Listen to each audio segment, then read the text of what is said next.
Já estamos de volta com Política Cruzada. Hoje nós estamos recebendo Diniz Pinheiro, ex-deputado estadual e também foi candidato a vice-governador nas eleições de 2014 ao governo de Minas. Bom, Diniz, ainda falando um pouco de impostos, a gente vive um momento, uma crise muito difícil, muito pesada, o brasileiro já está estrangulado em tudo que pode, está pagando muito imposto e vem aí uma vontade do governo federal de revisar ou recriar impostos, além de revisar, recriar a CPMF em âmbito nacional. E aqui em Minas já há uma proposta de se aplicar, fazer a aplicação do IPVA, de se cobrar o IPVA sobre máquinas agrícolas, que vai na contramão também de uma proposta que caminha lá em Brasília, que é de isentar. Você esteve reunido com produtores rurais aqui em Uberlândia. Como é que eles estão encarando essa possibilidade aqui? Muito preocupados e reagiram com muita força. Esse é mais um contrassenso. E é um reflexo também do Estado? Do governo do PT, né, querendo instituir o IPVA para os equipamentos agrícolas, ou seja, vai onerar ainda mais o setor produtivo. Aliado a isso, acréscimo também uma tributação maior para TV, para internet, para telefone. Ou seja, o governo do PT, qual a medida que ele está adotando, que ele está priorizando? Aumento da carga tributária. Qual deveria ser a prioridade do governo do PT, tanto aqui em Minas quanto no Brasil? Ter medidas saneadoras, reduzir custos, diminuir os gastos, uma eficiência no gasto público e, evidentemente, o Brasil clama por uma nova rodada de reformas estruturais. Então, eu acho que todo esse conjunto é que tinha que ser prioridade por parte de quem está à frente de responsabilidades maiores. Não aumentar tributos. Vou te dar um exemplo, Rick, talvez muitos não tenham conhecimento, talvez você, meu amigo, não tenha conhecimento. O Brasil é um dos países que mais tributa alimentos. A alíquota de tributo sobre alimentação, sobre alimentos, chega a 17%. Em 34 estados dos Estados Unidos, a tributação alíquota é zero.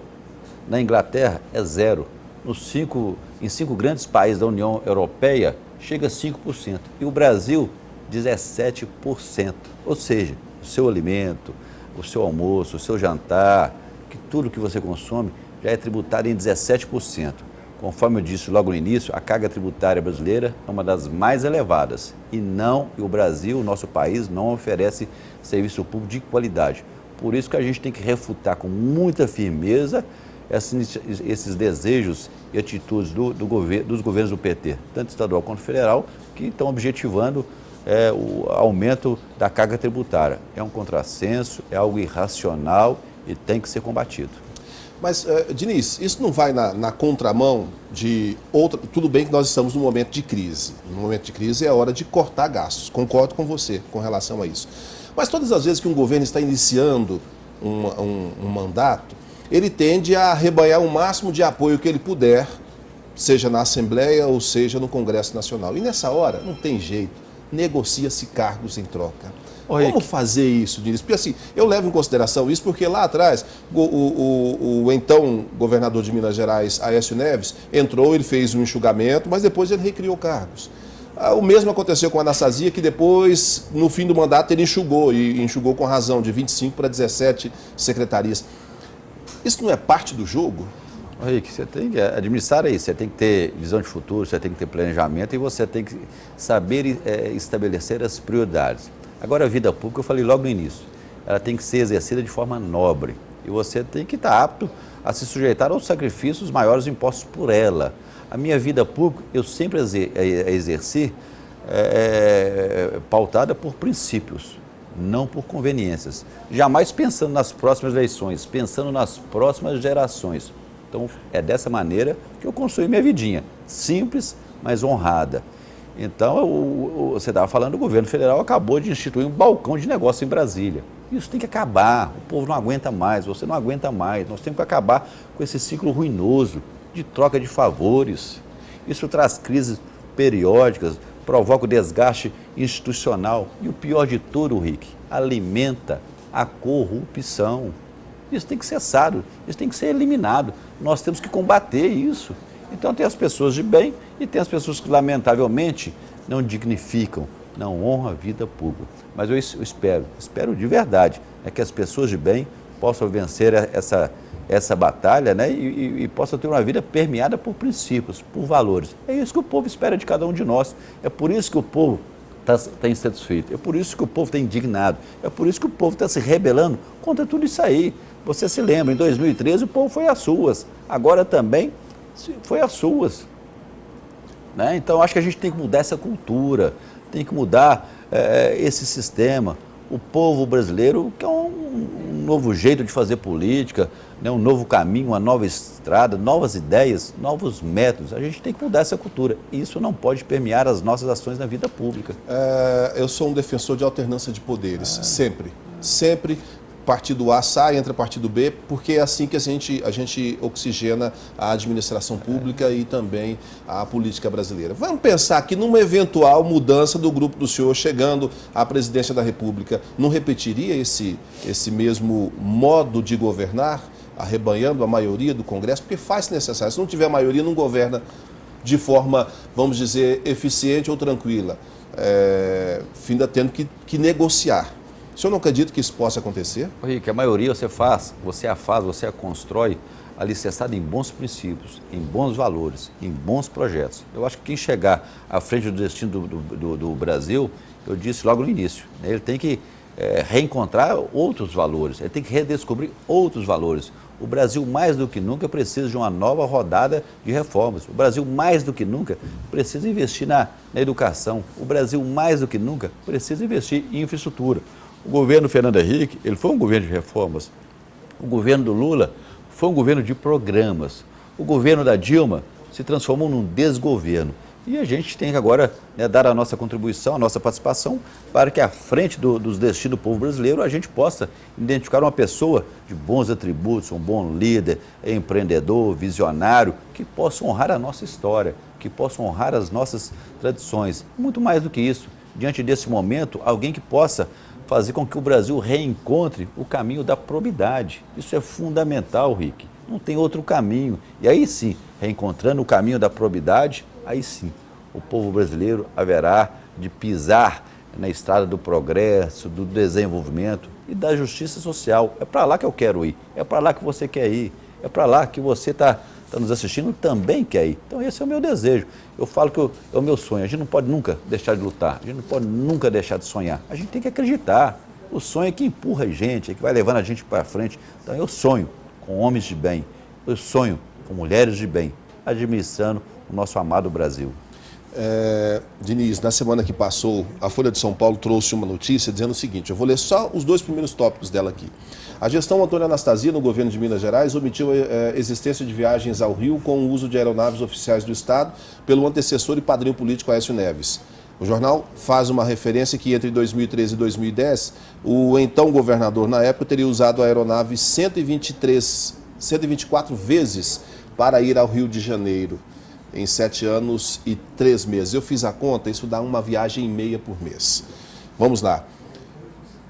Você enxerga irregularidades nisso aqui? O então governador errou ao utilizar a aeronave nesse tipo de voo? Por que eu estou perguntando isso? Porque é o seguinte, a gente precisa passar o país a limpo, sempre. Acabei de falar. E eu defendo, concordo plenamente com você. Hoje nós temos uma enxurrada de irregularidades e a gente precisa corrigir isso. Do seu ponto de vista, isso aqui está correto? Ô Rick, eu participei, né, desse novo momento de Minas Gerais, sob a liderança de Aécio, sob a liderança de Anastasia. São duas grandes expressões da vida política brasileira.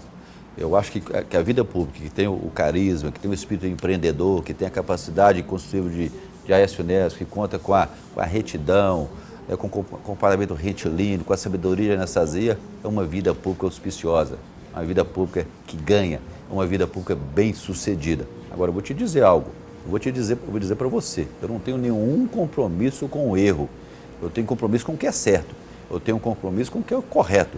Então, eu tenho que verificar em que situações esse avião foi disponibilizado. Eu defendo aquilo que é certo, eu defendo aquilo que é correto. Você pode observar que à frente da presidência da Assembleia, nós fizemos todos os esforços para fazer da Assembleia uma Assembleia mais ética, uma Assembleia de maior credibilidade, porque Em momento algum você pode perder isso, a credibilidade. Eu acho que a gente conseguiu fazer isso à frente da Assembleia de Minas. Também vou dar a mesma posição que está dada aqui pela assessoria do hoje senador, é que, da mesma forma que a presidência da República, hoje, a presidente Dilma Rousseff, pode utilizar a aeronave do governo federal para visitar a família no Rio Grande do Sul, teoricamente, a Aécio poderia fazer o mesmo, porque na data a filha dele morava no Rio de Janeiro. Porém, são viagens da mesma forma que são gastos que poderiam ser economizados, enfim. A gente traz à tona para que seja esse debate, tem que conversar de forma clara, transparente. Agora eu vou voltar ao governador Fernando Pimentel, que iniciou o governo, e em abril ele disse que o então grupo político que administrava o Estado anteriormente teria deixado 500 obras paralisadas. Ele não apresentou a lista das obras, mas fez a crítica. E aí, como é que o senhor encara essa crítica? No primeiro momento, né? É importante esclarecer. Ele foi lá e parou as obras, no mês de março e abril. Aí depois, no mês de junho e julho, ele foi lá, soltou o foguete e recomeçou as obras. Parou porque quis. E retomou porque quis. Nada, nenhuma inovação. Agora, vamos aprofundar um pouco esse debate. Eu relembro, no calor da campanha, né, diante daquela... Ele promovendo aquela enxurrada de promessas, vou fazer metrô, vou fazer isso, vou fazer aquilo, falta capacidade, falta liderança Minas, falta harmonia, falta projeto, Minas Gerais não tem um projeto de desenvolvimento, Minas Gerais não está se organizando. Está aí, ó, já tem 9 meses. Já tem 9 meses. Qual o caminho eficiente que ele está trilhando? Falava que era só fazer a junção, né, a harmonia entre o governo de Minas e o governo federal. Está aí. Já, conforme disse, 4 secretarias, aumentaram o custo, diversos cargos comissionados, aumento do ICMS, conforme diz, para todo o comércio de Minas Gerais, e já suspendeu o pagamento de 14º salários dos servidores mineiros. 13º ou 14º, o pagamento do 14º. O prêmio que é caracterizado, constituído como prêmio de produtividade. Pelo produtividade que foi... E já está falando que a partir do ano que vem vai promover o escalonamento no pagamento dos servidores. Ora, que capacidade construtiva é essa? Que talento é esse? Então o povo quer resposta. Algo sempre me acompanhou. E eu tenho certeza que te acompanha também, que você é uma pessoa de bem. Se chama verdade, se chama transparência. Nunca, Rick, me distanciei desses valores. Seja para ganhar ou seja para perder uma política. A verdade tem que te acompanhar. A verdade é sua grande companheira, sua amiga inseparável. E da mesma maneira a transparência. Eu sempre falo que sim é resposta e não também é resposta. Então, naquele momento, naquela ansiedade de ganhar o governo, ele fez incontáveis promessas. Eu espero que ele tenha condições e talento, né, para efetivá-las, até porque ele tem o apoio do governo federal, ele tem o apoio do PT nacional, então eu espero que ele possa responder às ansiedades dos mineiros de forma muito eficiente. Esse é o meu desejo, mas a constatação agora é de muita dificuldade e ele está contrariando tudo aquilo que ele pregou durante a sua caminhada por Minas Gerais na campanha eleitoral. A gente vai de novo fazer um intervalo e volta já com o nosso bate-papo aqui com o Diniz Pinheiro. Não saia daí.